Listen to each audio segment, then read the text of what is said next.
So, are we really all in this together? I would argue absolutely we are. In fact, so would my guest today. He wrote a new book called We're All in This Together, Creating a Team Culture of High Performance, Trust, and Belonging. Came out in April. It's a fantastic book. His name is Mike Robbins. He's the author of 5 books. And for the past 20 years, he's been a sought-after speaker and consultant who delivers keynotes and seminars for some of the top organizations in the world. He's been featured in New York Times, Harvard Business Review, NPR, ABC News. He contributes to Forbes. He's got his own weekly podcast. And get this, his books have been translated into 15 languages. Thankfully, I only speak one. It's English. We're going to talk about that today. What's up, Mike? How are you? I'm good, Phil. Yeah, I only speak one as well. So we're on the same page there. That's good. You didn't translate all your own books? I'm kind of disappointed. I did not. Every now and again, I'll get one sent from the publisher, and it'll just be the book, and I don't know what language it is. So I'll usually take a picture and post on social media and say, hey, anybody, what language is this? And then people start chiming in. So it's kind of funny. That is funny. Yeah, that's really funny. Wow. So cool, man. So this being your 5th book, right? You got a lot of a background here and leadership and team building and stuff. But one of the things you talk about in this book is the fierce urgency of now, the right now. So why is it so important to be so focused on the right now? Well, it's interesting, Phil. Like, I didn't actually even want to write this book, to be honest with you. I wrote a book called Bring Your Whole Self to Work that came out in 2018, and I was done with that book. It was my 4th book. I love my work. Writing books is not my favorite thing to do, to be perfectly honest with you. And when I finished, I was like, okay, good. I'll take a few years before I write the next one. And like 3 weeks later, I got a download. This is, summer of 2018. You have to write another book. It has to come out in 2020, called We're All in This Together. And if you'd seen me walking down the street, you would have thought I was a crazy person, because I was like looking up at the air like, no, thank you. Go find somebody else. I don't want to write another book. But I say that because it just felt to me, and the book is really about teamwork and about culture but it also, just in terms of what's been going on in our country and our world over the last number of years, felt to me like I want to write something. I want to be talking to people about how do we find common ground? How do we come together? I say that all as a preamble to, I wrote this book in 2019. I finished it up towards the end of last year, knew it was going to come out in 2020, had no idea it was going to come out in the midst of a global pandemic, in the midst of a historic reckoning around racial injustice and other issues. But what I wrote about in the introduction was what Martin Luther King talked a lot about, was the fierce urgency of now. Like, we have to address what's going on right now, whether it's in our families or our teams or our country or our world. And really, at some level, not just when we're in a pandemic, but if we're going to be able to succeed collectively, we really are in it together. And whatever we need to do to get into that mindset is so important if we're going to be able to be successful. Yeah, absolutely. It's so interesting, right? I know that books take a while to gestate. So any of the books that have come out in the first 9 months of 2020 kind of are magical. And by that, I mean, so many of them are so timely that if you could have predicted that they'd have come out, that you'd be like, really? Like, we need a pandemic to make this make even more sense. And then what do you know? Here we are. So really interesting how you kind of got that download, and how, like, right now it matters even more than ever that we are in this together. So much cooking around, so much on that. But how has that kind of shaped the way that you talk about things? Because as you said, man, you didn't predict this. So how is what's happening right now? How has that changed? Or maybe it hasn't changed the way you talk about your book.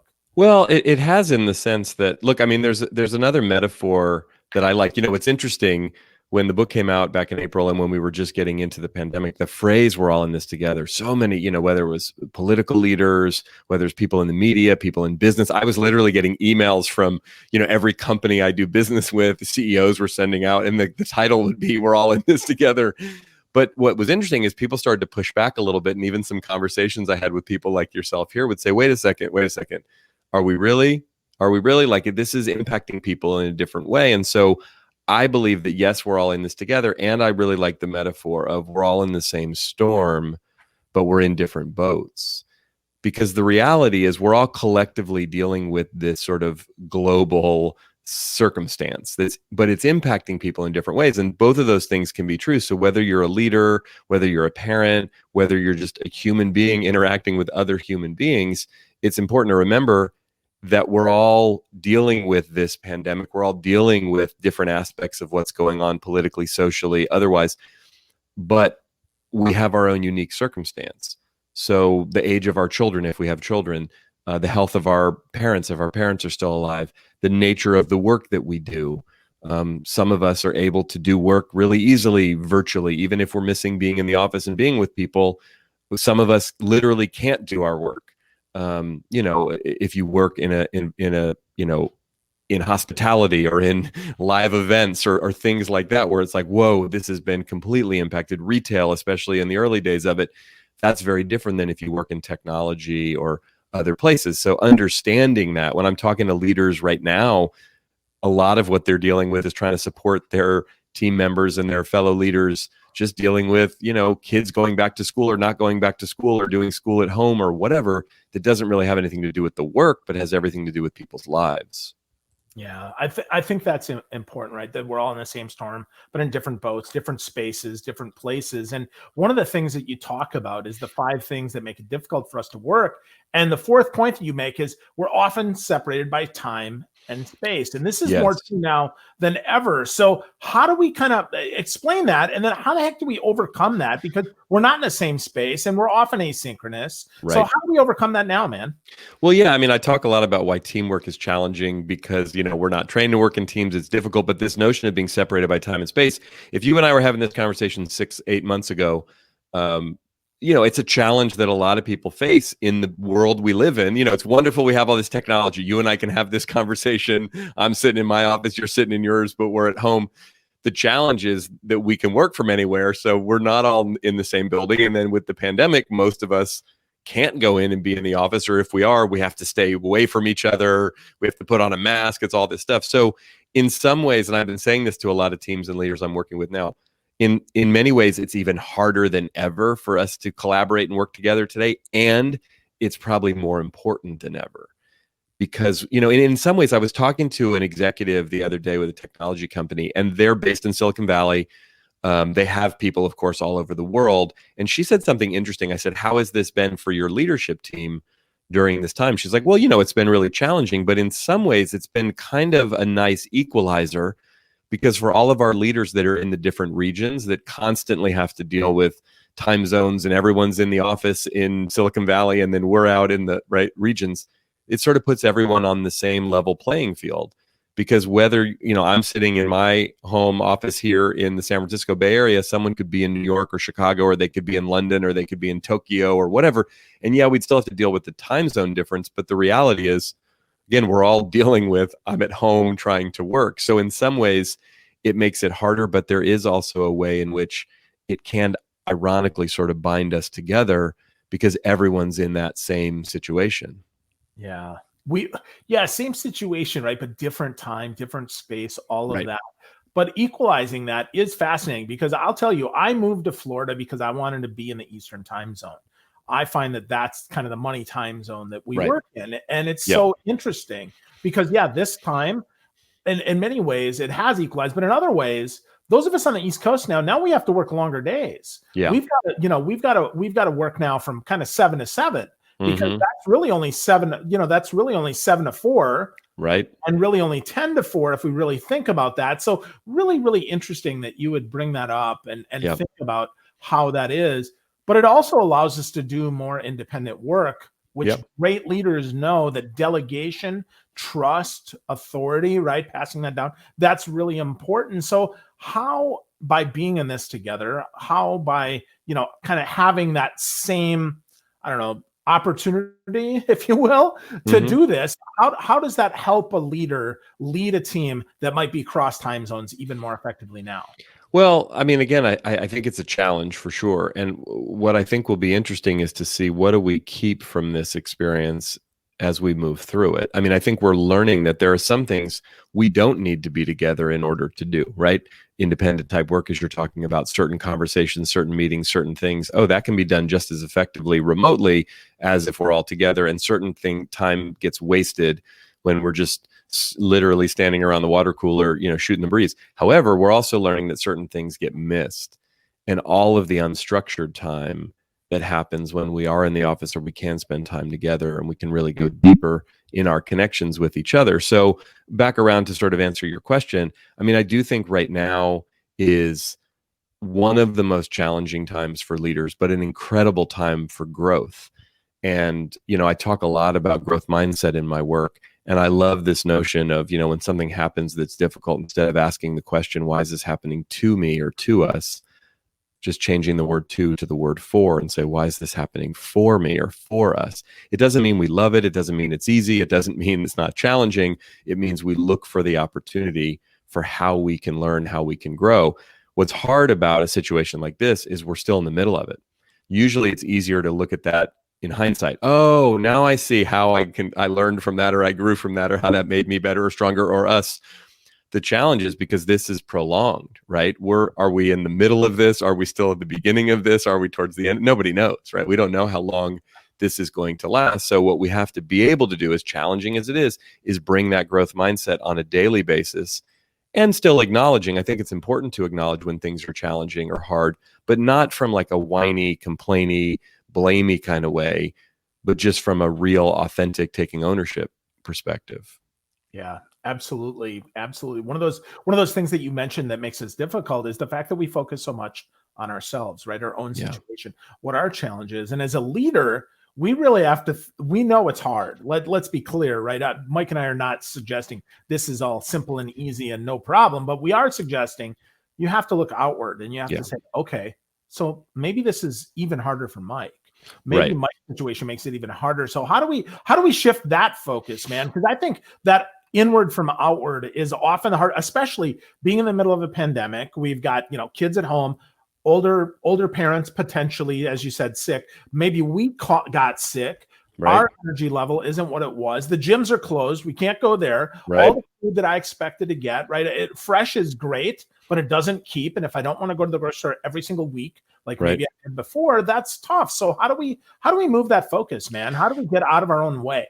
Well, I think it's a balance, right? I mean, I do think when you think about leadership in life, right? Emotional intelligence is so important, right?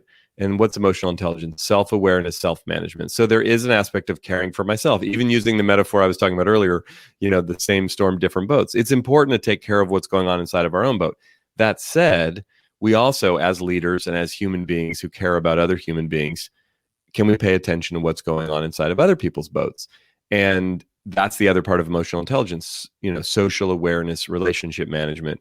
So it's a time where I think we really have to double down both on caring for ourselves and caring for other people, which again is not easy to do in normal circumstances, even more challenging. But I do think, it's the biggest cliche ever, but it's, put your own oxygen mask on first. So care for yourself, but then at the same time, be mindful of and aware of what's going on for other people. I do think, like in my house, so my wife and I have two girls who are 14 and 12. And, like every other family, we're fortunate, those of us that are fortunate enough to be healthy and be together and be safe. And we love each other and we drive each other crazy. And we've never spent this much time together as a family. And I would say at least once a week, if not almost on a daily basis, one of us, if not more of us, are melting down in some way. So we have to figure out how to dad's having a bit of a meltdown, I got to move through that and get some support and love. And okay, now mom, okay, now, whatever. And that's the same with teams. That's the same with organizations. Like the emotional roller coaster of this thing is pretty intense. And although maybe we're getting a little more used to it, it's still abnormal. I mean, this whole thing, and I don't say this to make an excuse, feels like being in an altered state. And I keep saying to my wife, Michelle, babe, when we get done with all of this, we're going to look back and go, that was insane. Even though we know it is now, I think we'll realize it even more on the other side of it.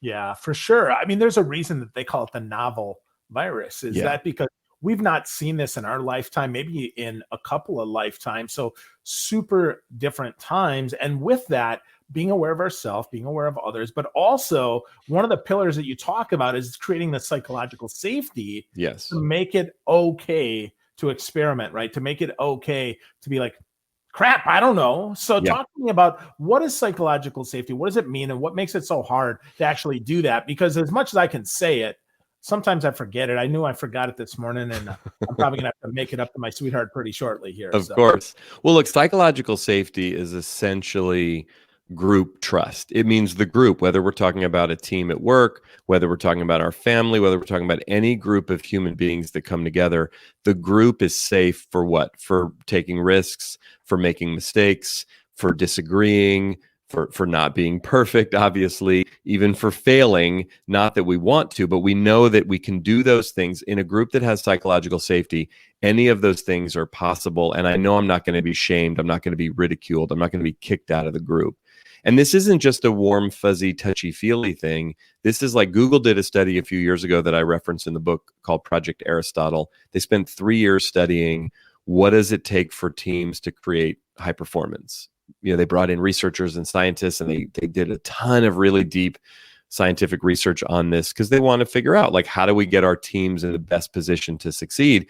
And after 3 years of studying, what they came back with was some findings. And the number one, by far most important element of team performance they found was psychological safety. And when I interviewed Karen May, who at the time was the head of learning and development at Google, about the findings from Project Aristotle, I said, were you surprised by any of these findings? And she said, we weren't surprised to know that this thing called psychological safety, or basically group trust, was important. What we were surprised by was how important it was. Like, basically, if a team has it, they have a chance to be successful. If they don't, no matter how smart and talented all the members are, it's almost impossible for them to really perform at a high level.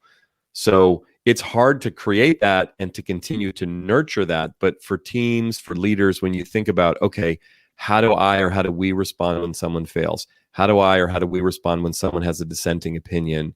And can we continue to make it safer and safer for people to speak up and really be themselves? Because if that's the case, then people are really going to be able to engage and perform. If we're constantly walking on eggshells and worried about being judged or ridiculed or making sure we have to fit in or be liked all the time, it's difficult for us to perform at the highest level.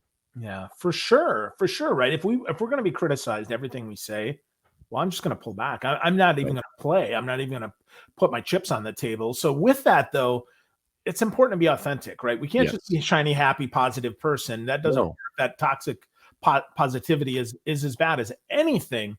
Right. But I love where you talk about self-righteousness with your wife. You have to share that, because I thought that actually made me laugh, and I've done that, and I'm sorry, Stephanie, that I have. So yes. Well, so the way I define authenticity is, right, it's honesty without self-righteousness and with vulnerability. And the story I share in the book about self-righteousness, because self-righteousness can be like, we're arguing and I'm saying you're wrong, and usually it's more subtle and often passive aggressive, if you will. We do it with people we love. We do it with people we work with. So the example that I share, a few years ago, Michelle and I were in the car with our girls, our daughters, Samantha and Rosie, who, like I said, are now 14 and 12, but this was 2-3 years ago. So they were a little bit younger, but we're backing out of the garage, and we were in Michelle's car, but she asked if I would drive, and I said, sure. And so we're backing out, and the cars are pretty tight in our garage, so you have to be careful when you back out. And this particular morning, for whatever reason, it seemed like her car was parked really close to my car and kind of almost at an angle, and I'm backing out, and I'm starting to get worried that I'm going to hit my car. And I stop in the middle of my struggle, and I turn to Michelle and I say, hey, babe, if you park the car just like this, and I start explaining to her how I park the car and what I look at it. And as I'm explaining this, Rosie, our younger daughter, who was 9 at the time, is sitting in the back seat right behind me. She says, hey, dad, stop mansplaining to mom. To which I was first impressed that she knew what mansplaining was. I'm like, you go, girl. But I'm like, hold on a second. I was not mansplaining to mom. I was simply and I look at Michelle and I look at Samantha and Rosie, and all three of them were like, yes, you were. And I stopped and realized, oh my gosh, what was I doing? Right. I was uncomfortable with the situation. It wasn't set up exactly the way I would have set it up. So I decided that was the appropriate moment for me to coach my wife on the proper way to park the car in the garage. Right. And I often, when I share this story with people, I say, how many of you can relate to either side of this scenario? And of course, everybody can. Usually one side maybe more than the other. But I said, you're probably not surprised to hear that Michelle was not sitting in the passenger seat saying, thanks for the feedback, babe. Anything else? No. Right. Because look, the natural response to self-righteousness is defensiveness. Now, that's not to say that we can never give each other feedback, right? Let's just say, for the sake of argument, maybe I had a point, right? But I could approach it in a different way. Hey, I'm struggling, which was true. I'm having a hard time with this. I could have asked Michelle, do you ever struggle with this? Does this ever happen? And maybe she says, yeah, I know. Why is that? And then we have a very different conversation. Or maybe I say, hey, I have a suggestion might make this a little bit easier because I'm having a hard time here. Are you open to that? Yeah, but maybe she says, no, this is never a problem for me. I have no issue. Then we have to realize, like, oh, you say potato, I say potato. Like, it's not an issue for her. It's an issue for me.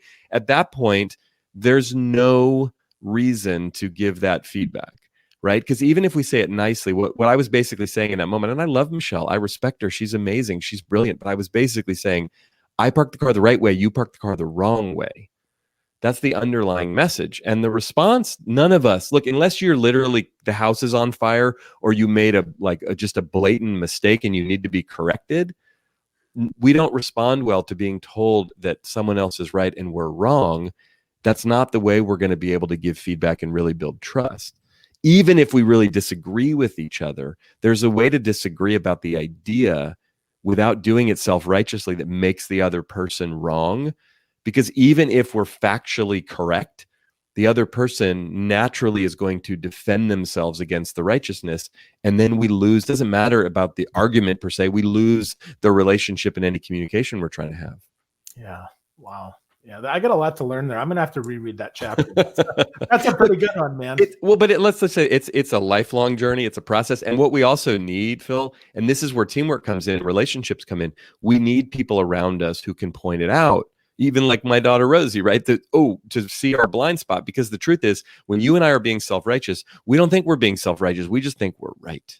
Yeah. And we live in a culture, unfortunately, that is obsessed with rightness and proving other people wrong. I mean, this is one of the dangers of social media, right? We get on social media and it's like, this is what I think. And if you don't agree with me, you're an idiot, and it's like, that's not a really healthy way to have a discussion about something, especially about really important issues. And we create these little echo chambers of people who agree with us, not just about politics, although we can see it that way clearly, but this happens inside of organizations and families in a really detrimental way. Yeah, it sure does. It sure does. And it prevents your next point in the book, which is that focus on inclusion and belonging. Because frankly, if I'm always wrong, well, I don't even know that I want to be part of that game.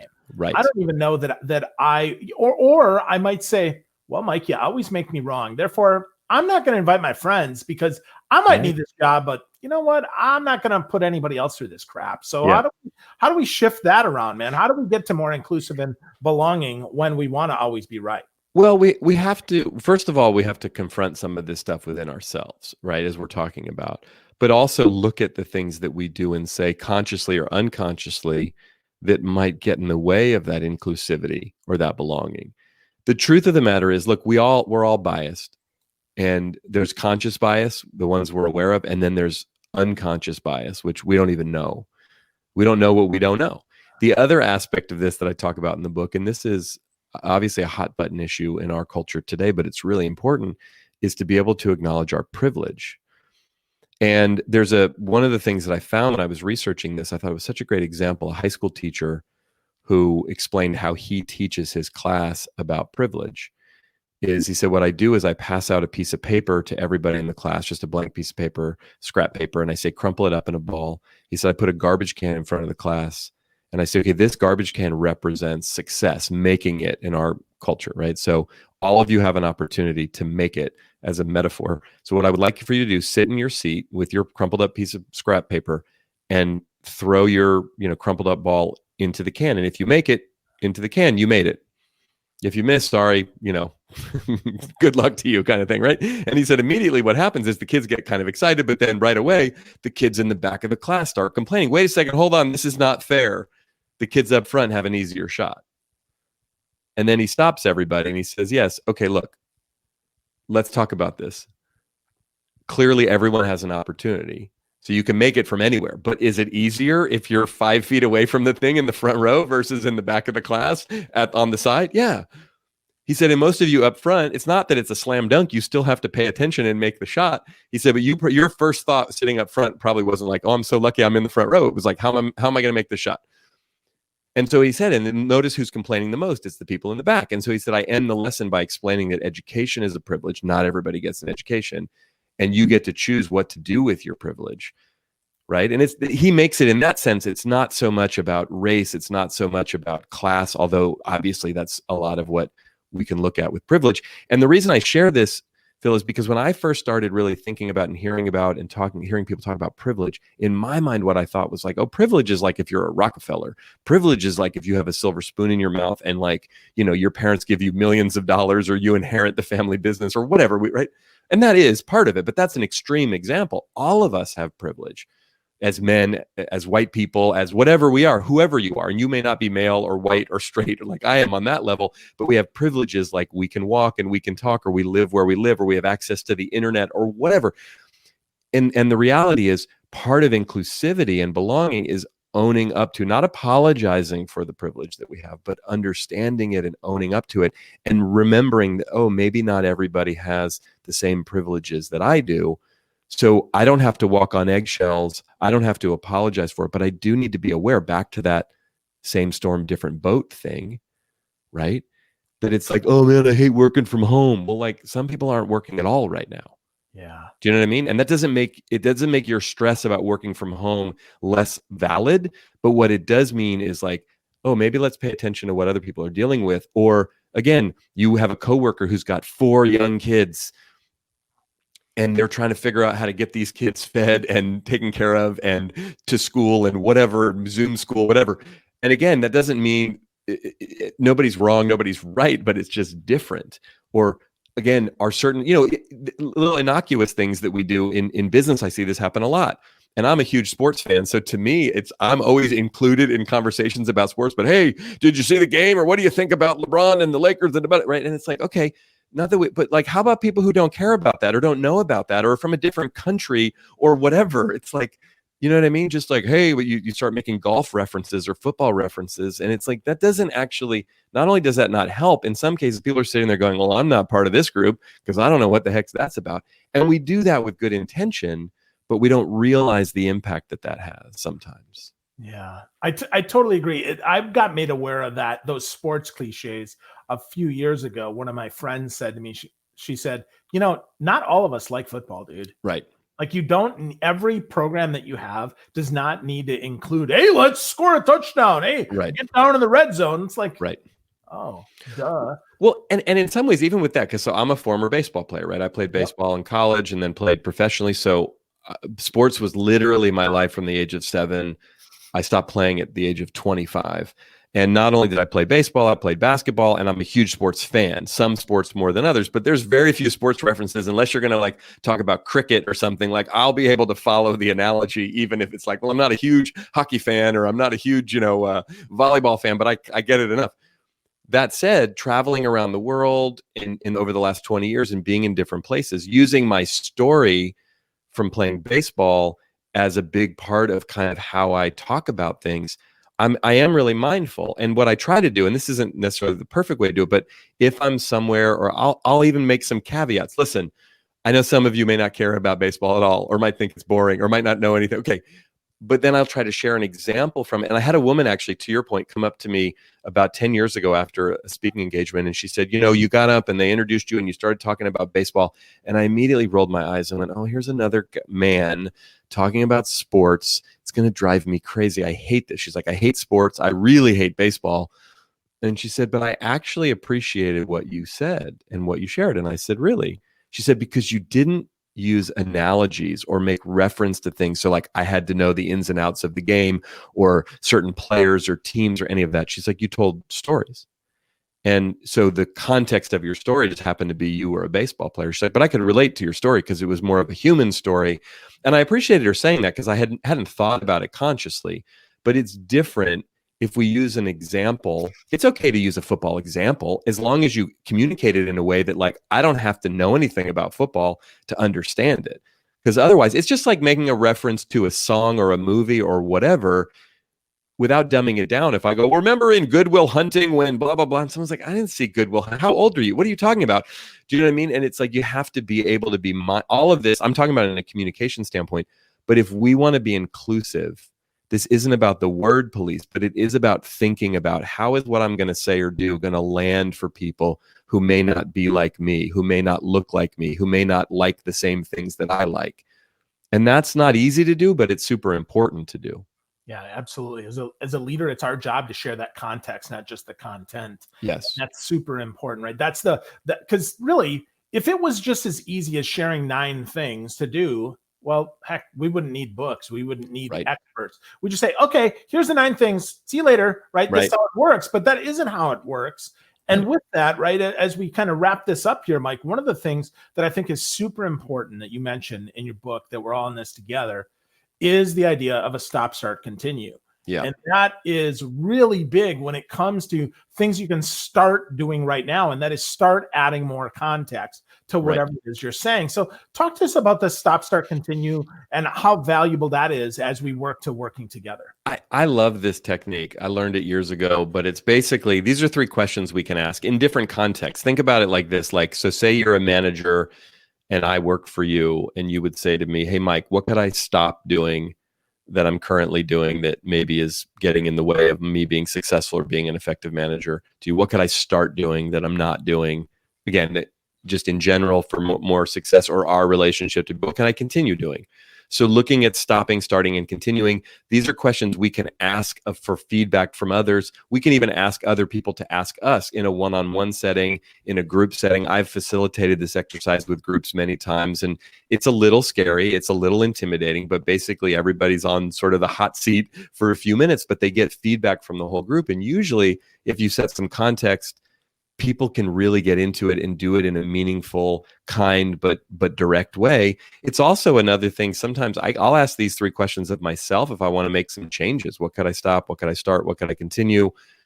Sometimes if I'm working with a group, even in this virtual Zoom world, at the end of a session that we have kind of a discussion as a group, okay, what are we going to stop? What are we going to start? What are we going to continue?